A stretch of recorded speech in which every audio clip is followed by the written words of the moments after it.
It's been about 10 months since the rapper Chinx was gunned down on a very busy street in Queens. So far, no one has been arrested for his murder. We wanted to know why. 31-year-old rapper Chinx Pickens was on the verge of mainstream success, working with hot artists like French Montana. But his dreams of stardom and financial security for his wife Janelli and their children were cut short on May 17, 2015. Police say a drive-by shooter sprayed his Porsche with gunfire, killing Chinx and wounding his passenger. I spoke with Janelli just days after her tragic loss. A big part of me feels lost, but I have to be strong because I have 3 kids that I have to take care of. And if I don't hold it together for them, they ain't gonna know what to do. As the memorial to the hugely popular rapper grew, so did the questions about why no one was arrested. Queens Boulevard, where it happened, is known for its surveillance cameras, but the spot appears to be in a dead zone, says former NYPD homicide detective Derek Parker, who's known as the hip-hop cop. I know the police department did a thorough investigation, and they're still currently working on it. Chinx's wounded passenger, Antar Al-Ziadi, known as Yemen Cheese, told me previously in an exclusive interview that when the bullets started flying, Chinx tried to shield him. I'm feeling very devastated. I'm really hurt. I'm really angry that we can't find the killer. Parker believes the NYPD can solve the Chinx murder case as long as they understand the unique nature of hip-hop and street culture. This is not traditional homicides because of the community you're dealing with, because of the industry of people, and because what it entails. Janelli is hoping to someday have closure and get past the memory that still troubles her broken heart. This disturbing image has been locked in my mind of the actual event and trying to piece it together to where I see it when I sleep. Him being ambushed, him being gunned down, the fear that overcame him, the worries, what crossed his mind at that time, and it's hard. It's so hard. Our 2-part investigation into hip-hop's unsolved murders continues. Now let's find out what our panel has to say about the life, the music legacy, and the murder of Chinx. Joining me in studio to talk about this, Miranda Johnson. She's an editor with XXL Magazine. She's also the co-author of XXL's major report. They did an extensive study on the status of every single one of these cases that we know about of unsolved murders of rappers around the country. She was one of the key authors of that particular report. Miranda, thanks so much for being with us. Thanks for having me. We really appreciate it. Also with us is Janelli Pickens. She is the widow of Chinx and a mother, and she has been actively involved in the fight for justice for her husband and also to keep his musical legacy alive and the dreams that they shared as a couple and as a family. Janelli, thank you so much for being with us. Thank you. We really appreciate it. Also joining us is Bynoe. He's a childhood friend of Chinx's and remained close to him throughout their lives, feeling deeply the loss of his good friend, and we're going to talk with him about what it was like for them growing up and just the circumstances and how far they had come and how far they had hoped to go when all of these dreams just were destroyed by this gunman on that night in May of 2015. But Janelli, I want to start with you on this. What has this past year been like for you? Just trying to resume my life back to normal with the kids, going to work, and still being able to stay on top of the case, stay on top of the album. We're still trying to put out another album soon. You know, the memorial is coming up, so we definitely plan to do something for that. It's just staying busy, just trying to stay busy. It's hard. No matter how much time passes, it still feels like yesterday. And so you go through your day, you go through your work, you're with your kids, you know, you're a full-time mom, 3 kids, which is a lot, and then you get these, you know, you're still dealing with his legacy. Mm-hmm. Yeah, it's an ongoing process. Like, it doesn't stop. Tell us where you and Chinx were at the time that he was killed, in terms of your dreams and your hopes and what you hope for as a family. Yeah, we were just trying to, you know, patch up everything in our relationship, get it back to normal. He was ready to put the album out, so we were pretty much banking on that to, you know, take us where we wanted to go as far as, you know, buying a home for our kids and just providing a better life for them. I'm still doing it by myself, but, you know, that was our main focus. Those were our goals. We're just basically giving our children better than what we had, and we were almost there. And you know you have a lot of support, and you've had a lot of tremendous amount of support. Let me bring in Miranda Johnson, editor of XXL Magazine. Miranda, give us a sense of where Chinx was in terms of his career, because there were some people, not in the hip-hop universe in New York City or the hip-hop scene. He really touched a nerve, and and people really identified with him in a way they don't really do with a lot of artists. Tell us about that. It's crazy because upon his death, you really saw how big he was. There was rappers left and right, paying homage to him, and, fans coming from everywhere, just flocks and flocks, and you really saw how big he was by how it just kind of took over. Chinx was the next member from the Coke Boys to blow. He totally was. And leading up to his debut album, everyone was anticipating it. We kind of knew, as Janelli mentioned, that it was going to take him to that next step in his career. Chinx was on the cusp of something big, and it's kind of sad to see that he went so soon. He had a few big singles under his belt. Your Feelings, that was a really, really big song for him, and he kind of was just churning them out more and more and more. So, in the features, he was known initially for the features with French Montana, yes. Some of the stuff with Meek Mill. Yes.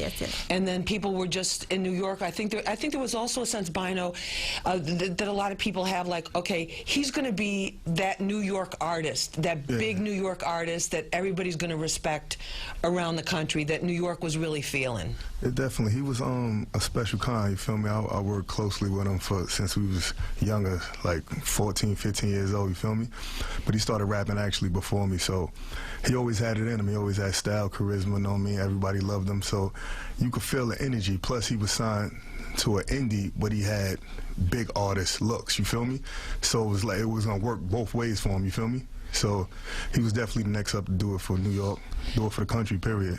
And you talk about his charisma, and that's one thing that a lot of people who knew him and Janelli's mentioned too a lot is just that personality and that wanting to make people laugh and that joy in life. Tell us about that. You just want to be around him, you feel me? He's like the life of the party, come in with the jokes, come with the smiles, and then like he definitely try to give you advice, you know what I mean? Like sometimes he was past his years, you feel me? Because he act old. I'm actually older than him, but he used to give me advice, pull me up, tell me a little thing, yo, you should do this like this, you know what I'm saying? Do it like this, you feel me? And he just had that aura around him, feel me? I couldn't even see nobody even hating on him, you feel me? And just that personality, Janelli, he was just the one that was really looking out for people. Yeah, everybody around him, like, that was his thing. Like, anybody who was close to him knows that he just wanted to see everybody around him win. Like, whatever it is that you had the passion for, he drilled it in you to just go hard with it. Like, don't worry about what people say, who cares, just do what you do and go all the way with it. Like, and his thing was just never settle, never be comfortable, just always want more. And he had grown a lot too. And matured a lot. The stuff from the streets from back in the day coming up. Definitely. In the public housing projects from Far Rockaway, the former Edgemere houses and stuff. I mean, there were a lot. He started out with a couple strikes against him. That's a fact. Definitely, yeah. He was definitely off the street stuff. He just wanted to focus. Like, his music was everything. He woke up every day and went to the studio. He wasn't in the streets unless he was working, had an appearance, had a show, something. That was the only time he was outside. Other than that, he was in the studio. He was the type to lock in the studio for a week straight, 2 weeks, and nobody sees him or hears from him. And he was really determined to just make this happen. And that he'd been at it for a while too. So this was like years of work coming together. Yeah, since he was about 15, he started rapping. So, but him, he didn't feel like he was where he wanted to be, but he knew he was close. Okay, we're going to take a short break. You're listening and watching Hot 97 Street Soldiers on Fox 5. I'm your host, Lisa Evers, on Twitter, Instagram, Google+, Facebook, @Lisa Evers. And when we come back, I'm going to ask our guests how they first learned that Chinx had been killed. And for a mother, how do you tell your children that Daddy isn't coming home? That's coming up. They said they tried all they could, but he didn't make it.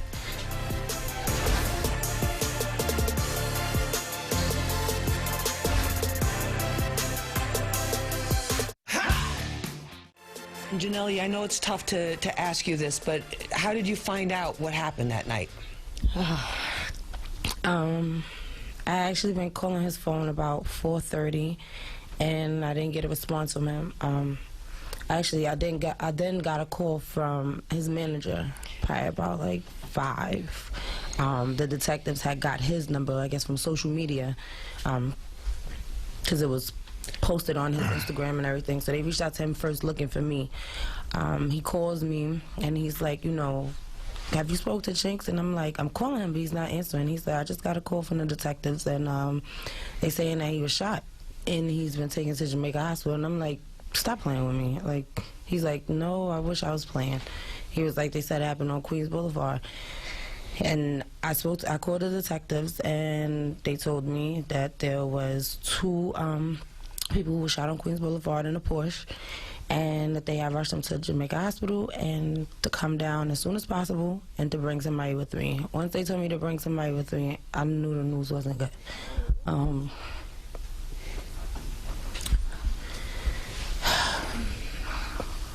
When I got there,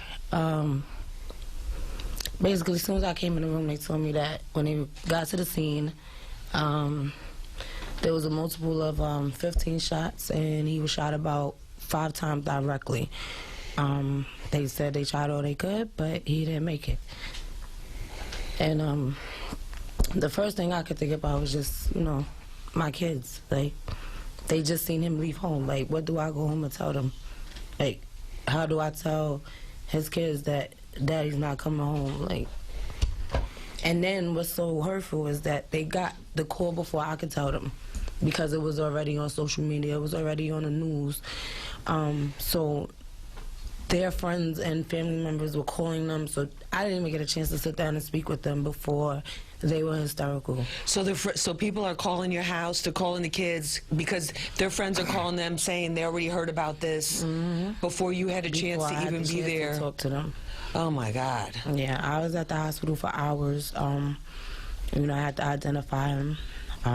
Everybody was there. The outpour at the hospital was crazy. But, you know, to this day, it's still hard.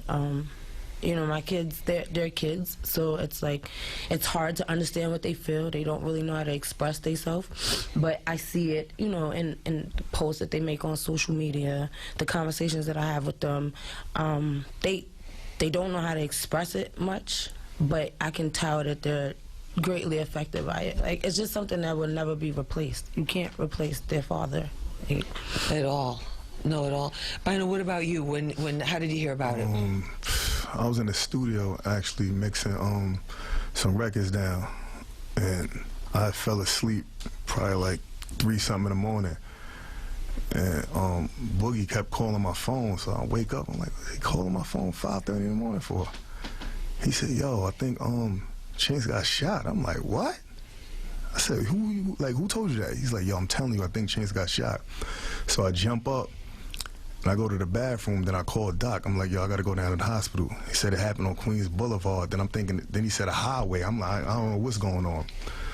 So I called Doc, and then Boogie called me back and said he gone. And then Bynoe had called me, and then my phone just started going crazy, and then I just dropped the phone. I'm like, damn, like, here we go again, you feel me? I'm like, I ain't know what to think. I was feeling for his wife, his kids, his family. I'm like, this can't be happening.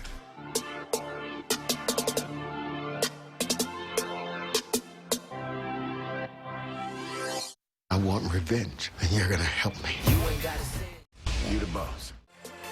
Miranda, the investigation. You guys, as you were looking at these murders around the country, you saw certain patterns emerging with all the investigations. Tell us about that. For sure. We took 52 of the most prominent cases for rappers' murders. Of those cases, only 9 were solved. 36 remained unsolved, while the others were, you know, disputed, up in the air. What we found was that 70% of rap murder cases remain unsolved. 70%? 70%. And then as you looked at the cases, because you guys really looked at the circumstances and what was going on in their lives and where they were at, were there certain similarities in the cases that you guys studied?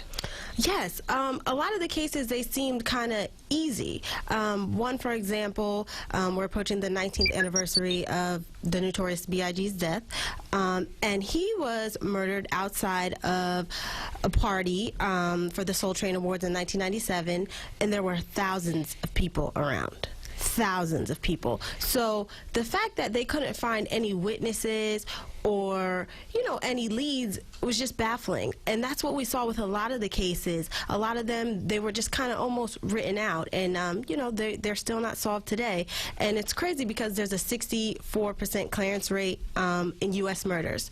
So for 64% of U.S. murders to be solved, which is a pretty high percentage, and for 70% of, you know, rap murders to remain unsolved, that's kind of like they're not correlating. And why do you think that is? Combination of factors?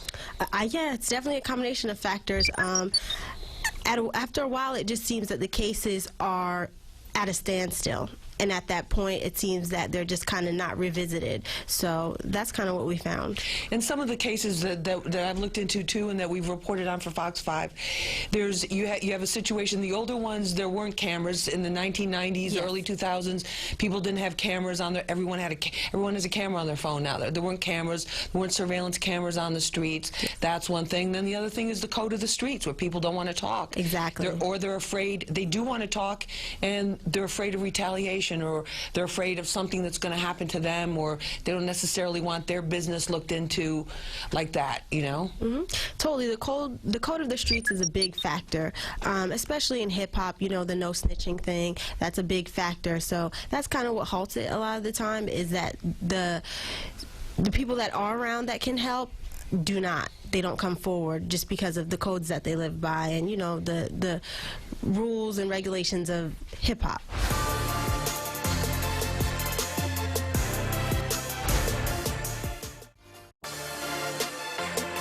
Janelli, it's just your courage and coming forward, you know, when you were in such a state of grief and shock yourself, and, you know, just trying to keep it together for your kids and dealing with it, just the onslaught, because I'm sure you were getting it from just intensity from every single direction, and then meantime your heart's breaking. Yeah.